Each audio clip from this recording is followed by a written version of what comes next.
both of you and Miss Hằng.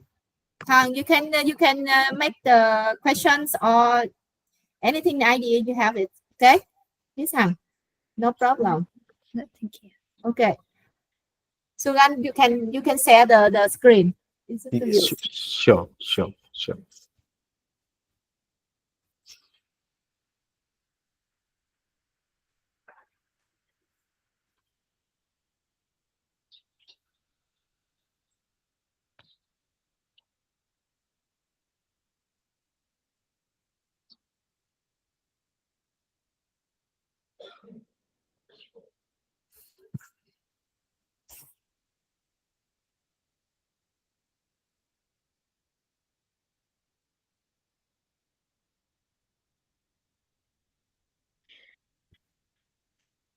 Yeah, I can see your screen. Okay. Here we go.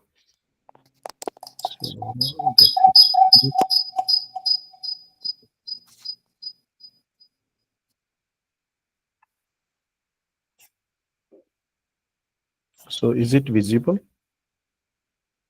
Yes. Okay. Let me put on the bigger screen. How is it now? Can you make it into slideshow? Because I think it's yeah, it's we can see the picture of a farmer. Yeah, the full screen. I already done full screen. Just allow me 1 minute. Yeah.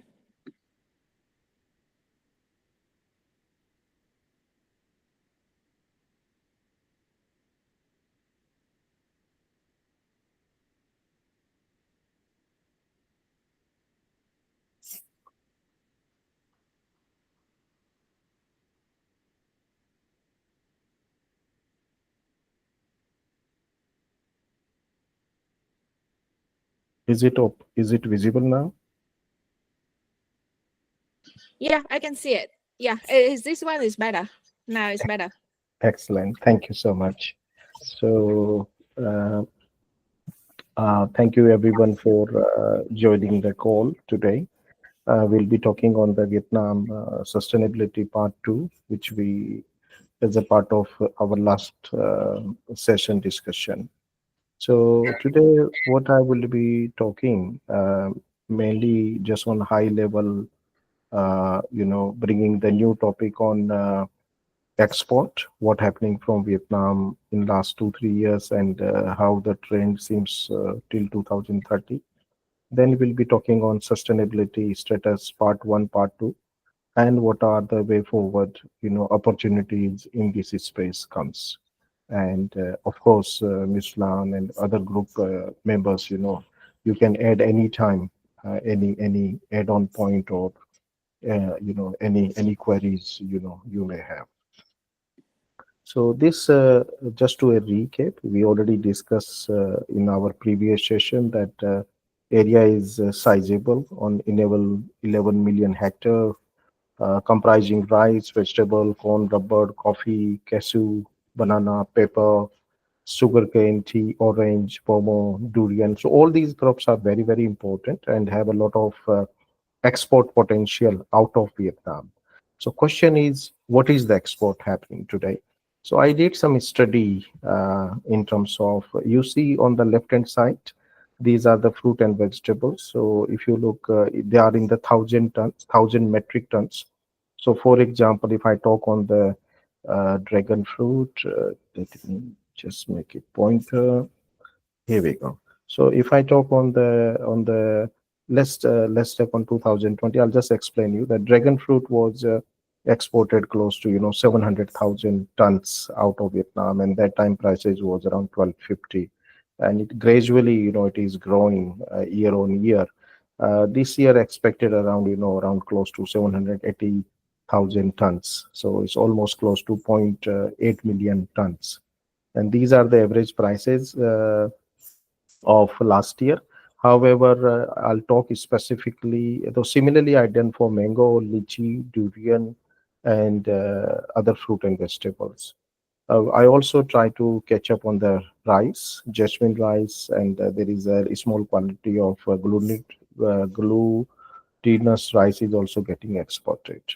Coffee is a very big crop, Robusta and both Arabica, and the spices, of course, the largest. Black pepper, cinnamon, star, and of course the cashew. So if I look at the volume point of view and the value point of view, I'll not go in the history. These are the some of the historical data.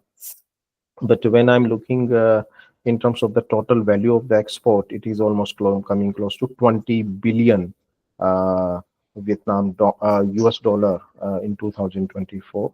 And this year, when I'm looking, the volume is coming almost close to, almost 150,000. So basically, these are the 15,000, but these are the active volume is in, 1,000 metric tons. So basically, you're looking is almost 1.5 uh, uh, 150,000 tons of the quantity is getting out of the Vietnam in different uh, categories. Now, if I look on the 2025, these are the expected volume by categories. And my apology, this is coming almost 1.5 million tons.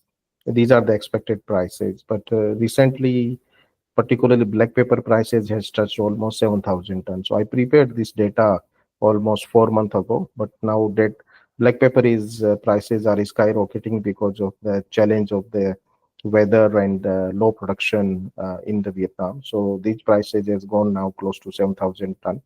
Vietnam, I'll just give one example of, let's say, black pepper. So black pepper is almost getting exported close to around 195,000 tons, which we're expecting to export this year. And gradually, it's, in another 3 years, it may touch around close to 235,000 tons. Of course, prices, will go up. As I say, prices are in increasing trend. But overall, Vietnam is aiming close to 30 billion plus export of various agricultural commodities. And among that, rice is one of the major. Rice prices are stable. Jasmine prices are stable, but apart from that, all entire category, the black pepper prices have really suited up, and I believe that it will go at least close to 10 to 15% inflation year on year. But if I looking this year particularly, there's a sizable quantities Vietnam is exporting in the global markets, and this brings a lot of sustainability challenges. So what are they basically? I try to make two parts. Part number one is what farmers are doing it. So the number one learning which in agri sector is coming, the overuse of chemical inputs. So basically farmers to produce more, they are using more fertilizers, pesticide, especially particularly in the Mekong Delta and also in the North Vietnam. These are the some of the data which are available by MARD in 2023, and what farmers are using today input on the fertilizer and chemical. There are 20 to 30% losses are happening, and that's the inefficiency. And fertilizer uses are pretty high per kg per hectare, and also uh, contaminated by nitrate, 30% rice fields as per the FAO data.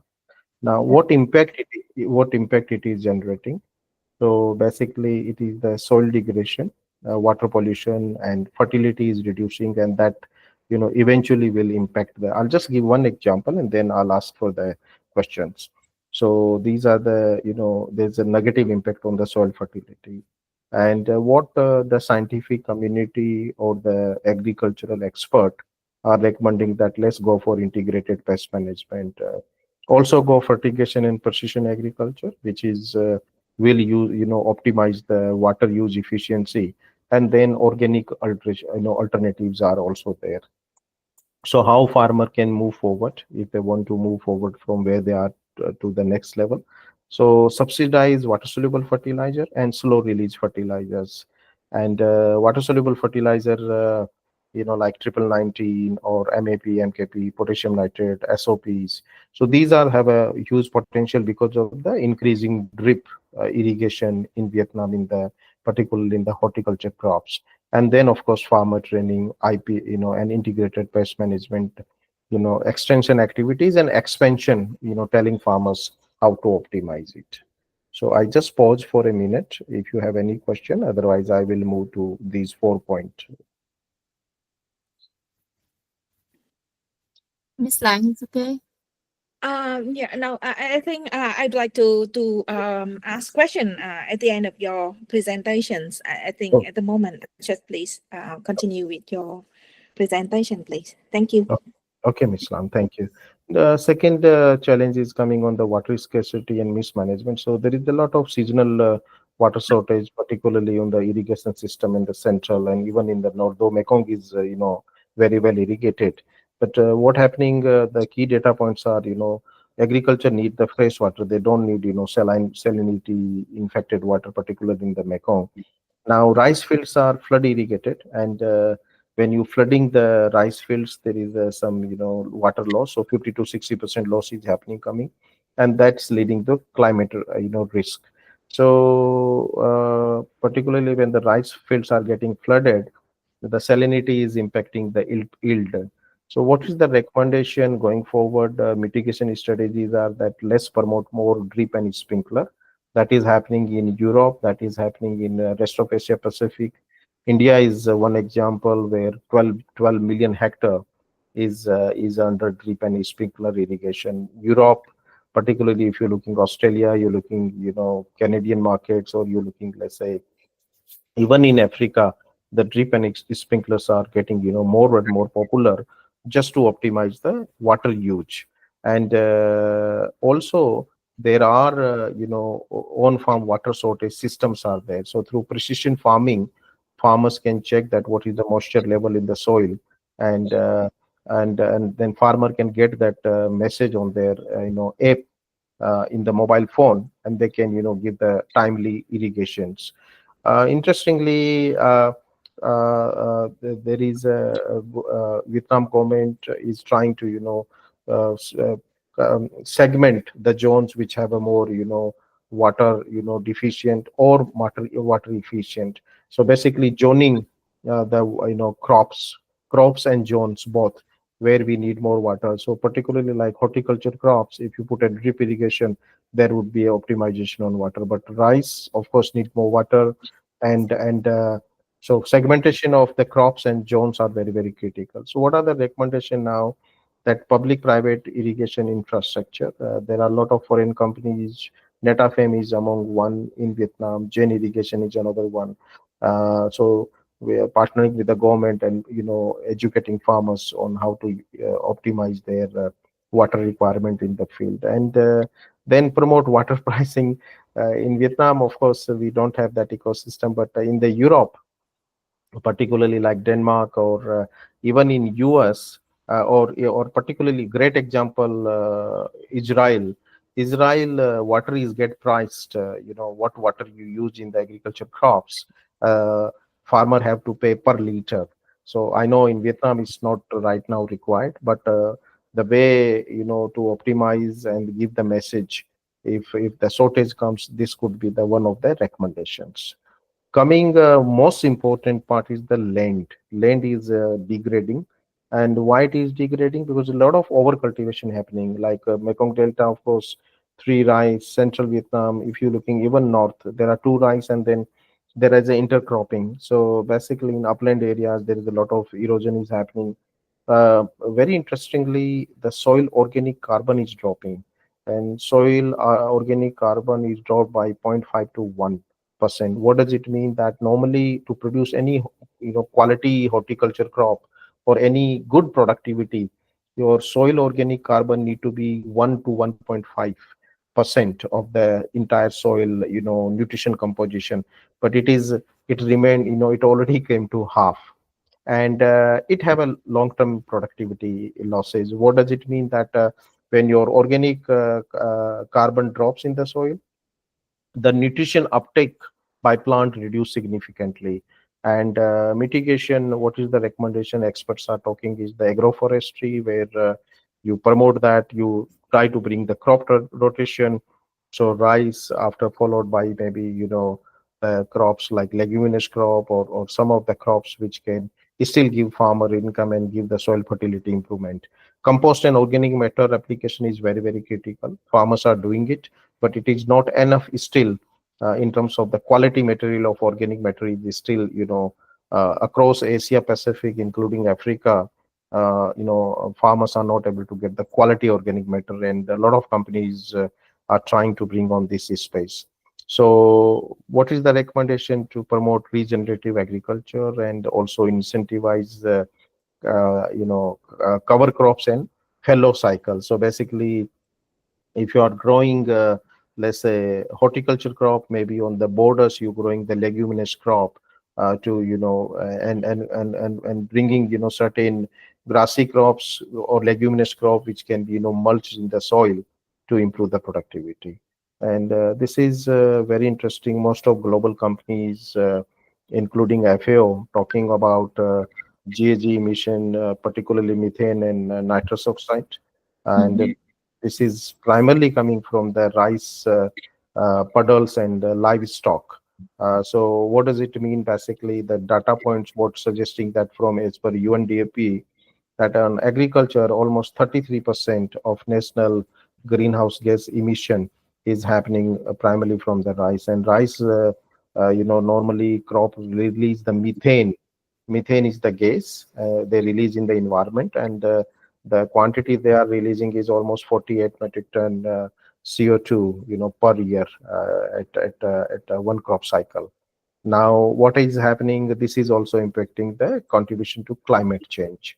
And what is the option for farmers? Now, DSR, dry seeded rice, like Philippine International Rice Research Institute, including, Kulong Rice Research Institute in the Mekong Delta in the Kantha, they are purporting, promoting that can we have a DSR rice, or we have direct seeded rice. Of course, Mekong Delta is completely under direct seeded rice, but on contrary, if you're looking North Vietnam or Central Vietnam, they do transplanting, and transplanting mean it need it methane rice methane gas emission is happening also. There is promotion of direct seeded rice, and including the International Rice Research Institute from Philippines, including Ministry of Agriculture Research and Development from Vietnam. They are both promoting to see that if DSR can be promoted rest of Vietnam. And then of course very important, the livestock waste biogas units. Mm. So whatever the byproduct coming from the livestock, how it can be converted into biogas. Now, how it can be possible? So possible is mainly incentivizing for climate smart practices.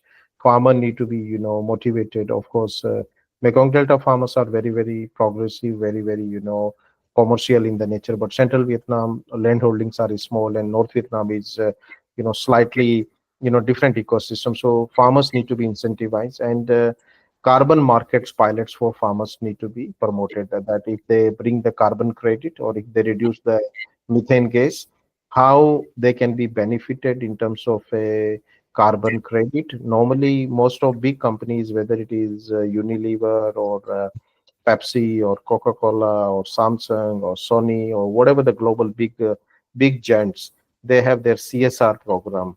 And CSR program, one of the initiative major multinational companies are taking is to buy the carbon credit from the companies or the farmers. So what is the purpose of this? To motivate the some of the organizations or companies or the farmers to think on the environment, and do the sustainable practices at farming level in a way where they can get the carbon credit points, and that carbon credit points are purchased by the multinational companies as a part of promotion or motivation to develop this initiative.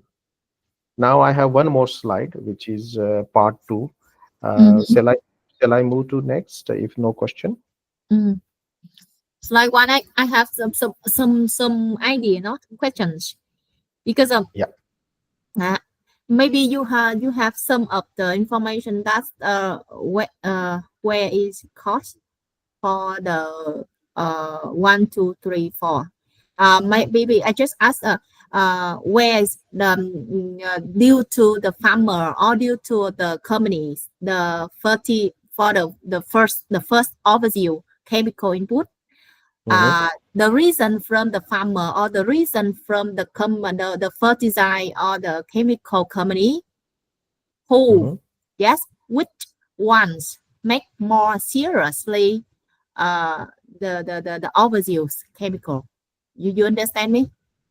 Yeah, yeah, yeah. Yes. So, bas so Yeah. basically, what happening right now, most of responsible companies, multinational, including key players in Vietnam, they are promoting the optimum use of fertilizer, including optimum use of crop protection products.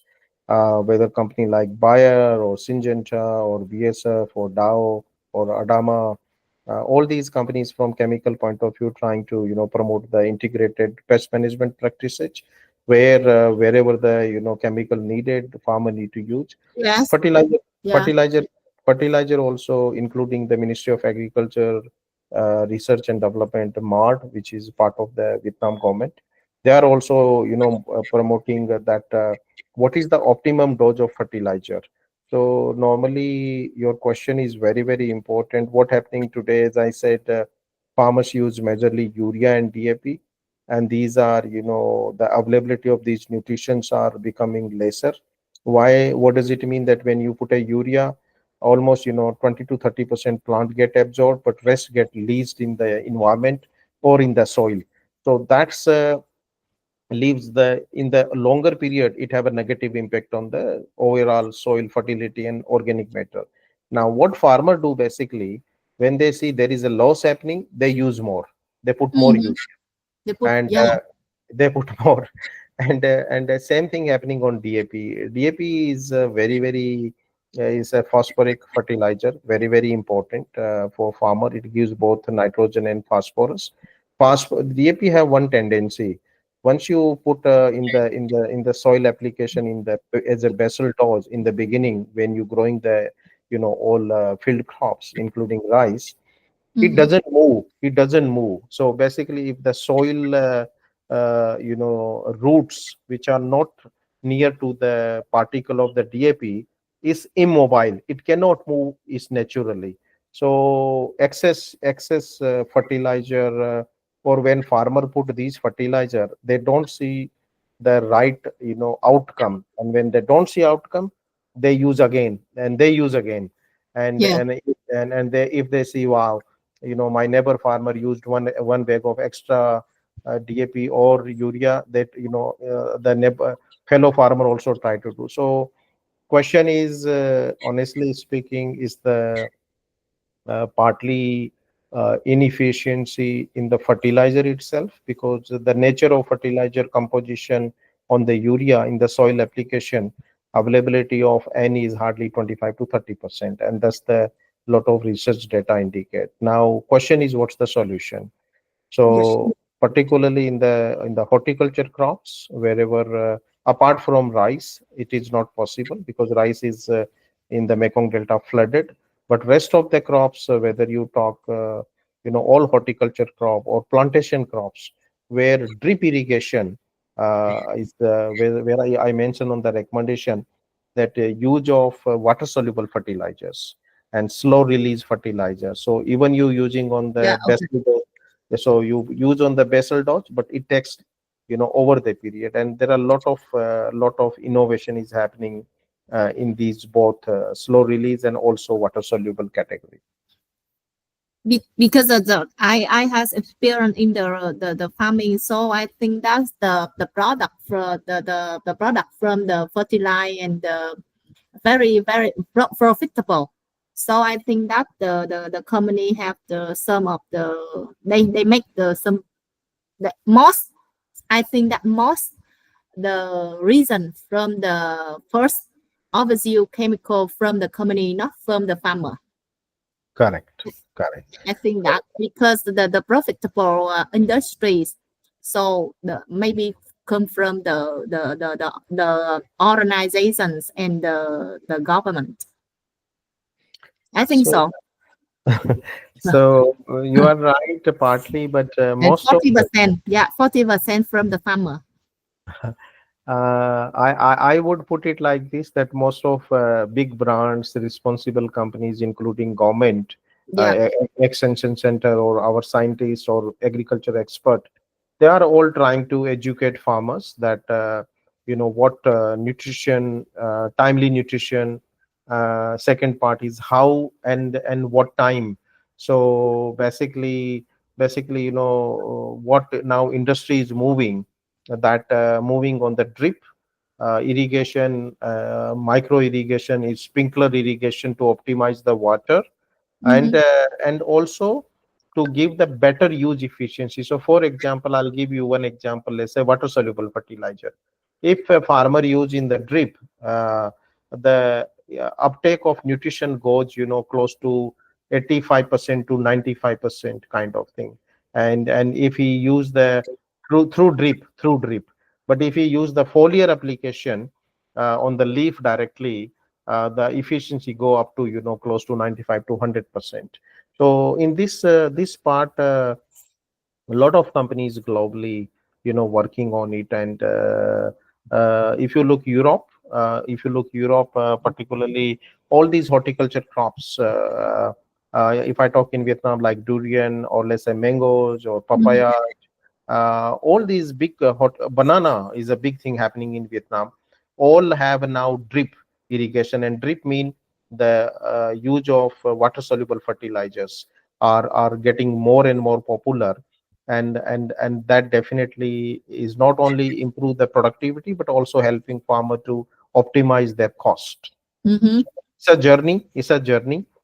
Companies and experts are working, and I see there is a big future in this space, to educate farmer and maximize their productivity through optimization of water soluble fertilizers, and promoting the integrated pest management practices towards a holistic crop solution. Suren, I have a question regarding this part one.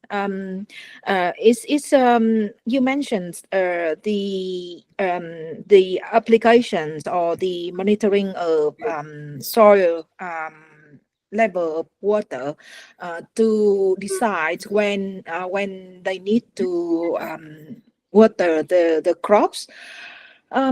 But I think the similar concept, what I term as like designs fertilize profile, it means that depends on kind of crops, depends on the level of chemical in the soil that that particular farm, that particular area, they can design the fertilizer profile to boost the to provide the missing the elements of chemical or the I don't know the fertilized profile that will boost that will help maximize the outcome of the crop that particular farm or that particular area is planting. Um, I it can utilize what is already available in the in your in the case that you mentioned that they monitor the soil. Mhm. So similar things it can be utilized to decide, because like you said, if it is a mango, if it is cashew nuts, or if it is rice, they require different fertilized profile at different times to maximize the crop outcome. I, I, I So I think so that if they have, yeah. most of company have the profile, the models, and the recipe for the fertilizer, and they have some of the technique where and the technique to control about this. That's right, Mr. Suran. Because I Yes. yeah. So what happening, Ms. Lanan, is on that uh, uh, farmers these days are getting promoted, the soil testing. So there are soil testing kits are available. So let's say if I'm a farmer of banana, a preferred recommendation is that his soil get tested before planting of the crop. After understanding the nutrition requirement or deficiency or the soil nutrition status, the customized nutrition management program is recommended to the farmer. So what does it mean? That before you growing any crop, there are soil testing kits are there. There are extension department, there are companies who are working with the farmer, who test that sample of the soil. Within 2 to 3 days you get the report on your phone itself.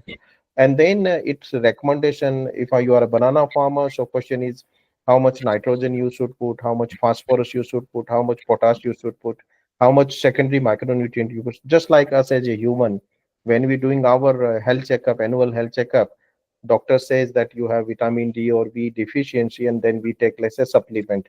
Similarly, for soil optimization of fertilizers, you said, you are absolutely right, that big fertilizer companies are promoting their solutions at farmer level by doing the soil testing, part one, to optimize the overall requirement of the nutrition.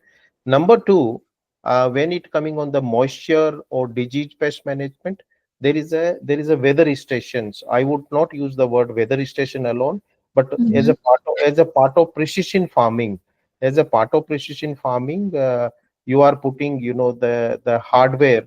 You putting a required digital hardware on the farmer field, where it is getting power through the solar plate, and farmer get on the real time on his phone message that now is the time to, what is the moisture level in the soil, what is the weather situation, how much the rain happened today, if there is a very hot wind or leaf, what kind of disease and pest pressure is happening, because of the combination of humidity, combination of environment, combination of the different microbes in the environment. So there are a lot of precision farming tools are available. Major horticulture crops like banana, durian, even grapes. Of course, Vietnam don't have much grapes, but all these big coffee, tea, all these in big farming, these the precision farming tools are widely available, and farmers are Europe it is very common, Israel it is very common, US is predominantly every, and China is already on the forefront. India is also have a multiple companies which are able to provide farmers cost effectively these weather precision farming tools, which can monitor around 5 to 6 hectare once you put that was one machine, and they are connected with the local telephone providers like Yeah. Vinaphone, and The and app. they get, Yeah. they get the real time message on your phone, on Yes. your, and you know exactly what to be done. So it is Yes. getting popular.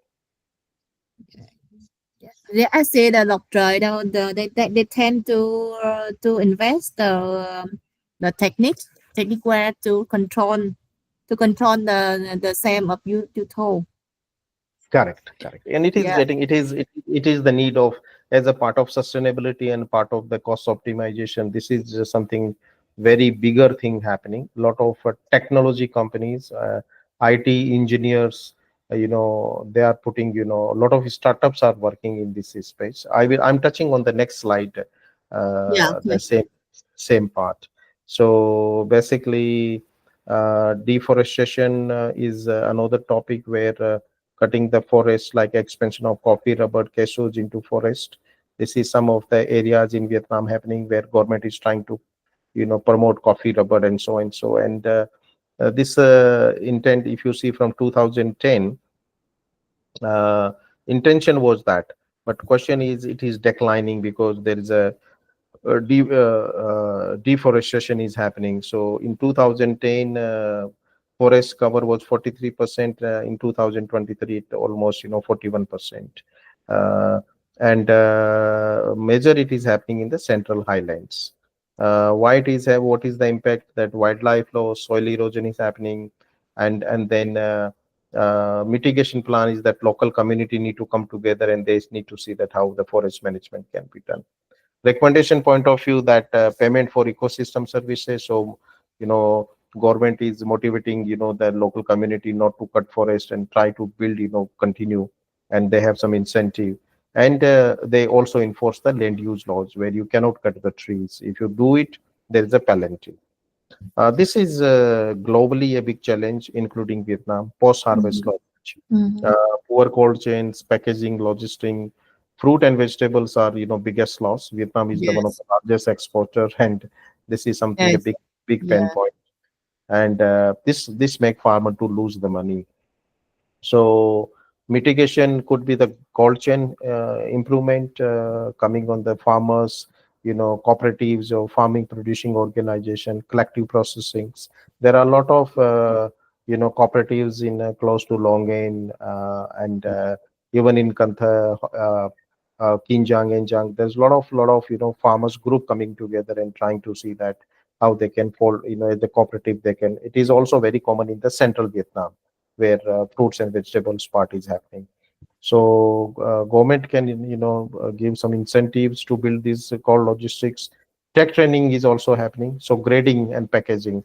So for example, if you are having a banana harvest, maybe all banana you cannot export. So there is a grading for export, grading for local market, and there is a lot of mechanization is happening, either whether it is tomato or banana or let's say durian, standardization, and of course doing the required sterilization to export these kind of products. This is unsustainable aquaculture. I'll not go in the detail, but there's a lot of antibiotics are getting used to breed the fish, even shrimps which we consume in Vietnam. There is a lot of antibiotics happening on their food So, materials, yes. and as a result, 8% of mangroves lost in shrimp farming. There is a lot of residual found in the seafood exports. So Vietnam is among one of the largest exporter of seafood, and more you put antibiotics, whether it is in the chicken or whether it in pigs, getting injected for to grow faster, grow bigger, but the residual impact comes to our body. And then unfortunately, despite putting a lot of health efforts, we get some negative health issues. So what at farmer level, trade winds, ecosystem damage, and how we can overcome.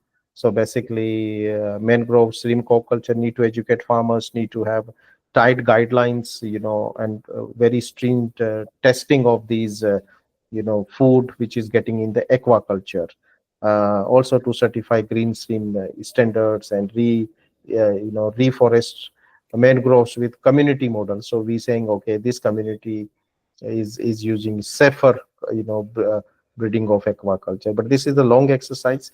This is not an issue only in Vietnam. Same issue is happening most of Asian countries, to produce more and produce more, but produce more coming with a cost. This is the last part, Mhm. which is the farmer income inequality. I Unfortunately, think this is there are the last one that the farmer focus this. The last one. yeah. So Yes. basically, there are farmers. If you're looking, from central Vietnam to North Vietnam to even from south, there is a little lot of fragmentation, which I said in the previous last week my presentation, that even within the rice, how the different segmentation of farmers are there. And more the smaller farmer, their average income is not very high. They are not making big money, around close to $1,500 per year. These are the external research data. It may vary by crop to crop, but problem is that 65% farms are having less than 1 hectare. So anything less than 1 hectare mean farmers don't have ability to use all these high tech agriculture precision farming. And that also resulting some kind of challenge on the poverty, and also youth migration to cities, leaving agriculture and trying to run to cities to make their lives. So what is the solution proposal by some of the NGOs, experts? Contact farmings is where group of farmers come together and try to produce more to become more profitable. Digital platforms are very very important. Direct market access, so they're able to sell their produce on the right price. Linking farmers to e-commerce platforms like Olam is now connecting. There are a lot of commodities which are getting produced locally and connecting with the digital world to put it. And then of course the microcredit and crop insurance to farmers to give them kind of a breathing space where they can produce sustainably, profitably. One last part, I'll not go in the detail, this is the just summary finally.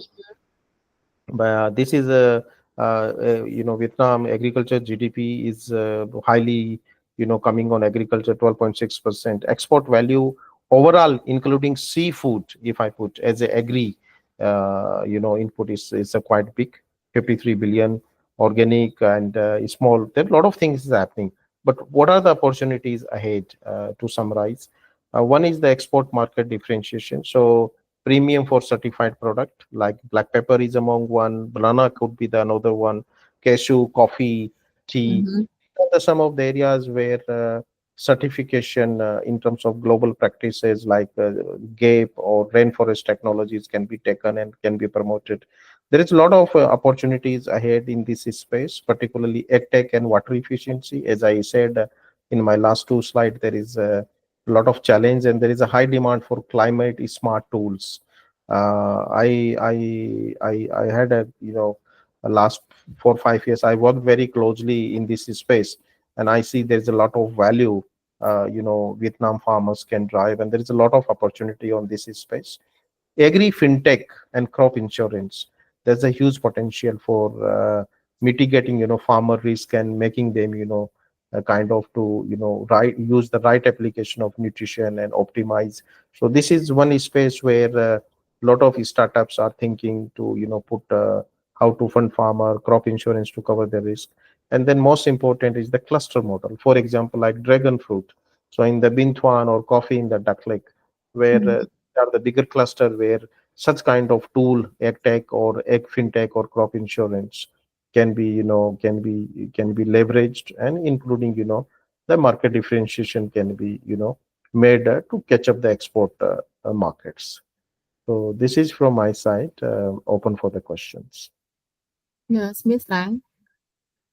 Yeah, I think the one of the so in the strategic the I think in this area to make the farming sustainable, the government interventions is play a key role. Apart Yeah. from the policy, which like you mentioned, the improve the demand for tech agriculture tech it's high, but without the government policy encouraging the development of technologies or the foreign investment in that area, it's it's not a sure.